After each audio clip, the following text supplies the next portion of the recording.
జరుగుతూ ఉంది. సర్వేకు ప్రజలంతా సహకరించాలని కోరుతాను.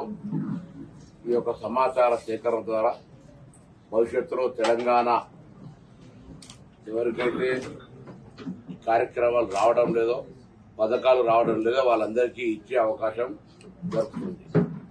పాతవి ఎప్పుడు కూడా తొలగించకుండా, ఎవరికి ఇబ్బంది లేకుండా ఒకసారి సమాచారం అంతా వచ్చిన తర్వాత అర్హత కలిగిన వాళ్ళందరికీ కొత్తగా ఇచ్చే కార్యక్రమం చేపట్టడంతో పాటుగా కొన్ని పరిస్థితులతో ఉన్నటువంటి మొత్తం సమాచారం ఒక క్రోడీకరించుకొని ఈ ప్రభుత్వాన్ని ప్రజల అవసరాల దృష్టి ప్రకారంగా నడపడానికి అవకాశం ఉంటుంది. కాబట్టి ఇందులో కూడా కొంత ప్రతిపక్షాలు ముందుగా దుష్ప్రచారం చేసినాయి. బ్యాంక్ అకౌంట్ అడుగుతున్నానో లేకపోతే ఎట్లా అట్లా ఎక్కడ కూడా ప్రశ్నపత్రంలో అటువంటి లేవు. అకౌంట్ ఉందా లేదా అని మాత్రమే అడుగుతా ఉన్నారు. కాబట్టి వచ్చే ఎమ్యునరేటర్స్ కు మీరంతా రెస్పాండ్ అయ్యి వాళ్ళకు సంబంధించిన సమాచారాన్ని సేకరించే అంశంలో సహకరించాలని కోరుతాను.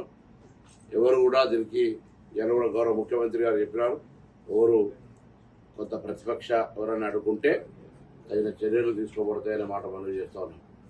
అంతేకాకుండా ఈరోజు ప్రభుత్వం ఏర్పడి సంవత్సరం పూర్తవుతున్న సందర్భంగా ప్రభుత్వం చేపట్టిన అనేక కార్యక్రమాలపైన మరి కార్యక్రమాలు ప్రణాళిక చేస్తా ఉన్నారు.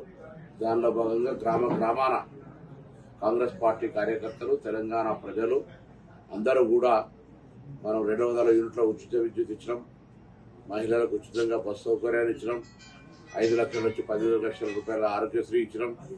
ఇవాళ రైతు రుణమాఫీ 1 లక్ష రూపాయలు 5 సంవత్సరాల్లో అనేక కిస్తుల మీద చేసి ఆ రుణమాఫీ సక్రమంగా జరగని పరిస్థితి నుంచి దేశంలోనే ఏ రాష్ట్రం చేయని విధంగా 2 లక్షల రూపాయలు రుణమాఫీ చేసినాం. ఇందిరమ్మ ఇళ్ల ఎంపిక ప్రక్రియ జరుగుతూ ఉంది. ఈ విధంగా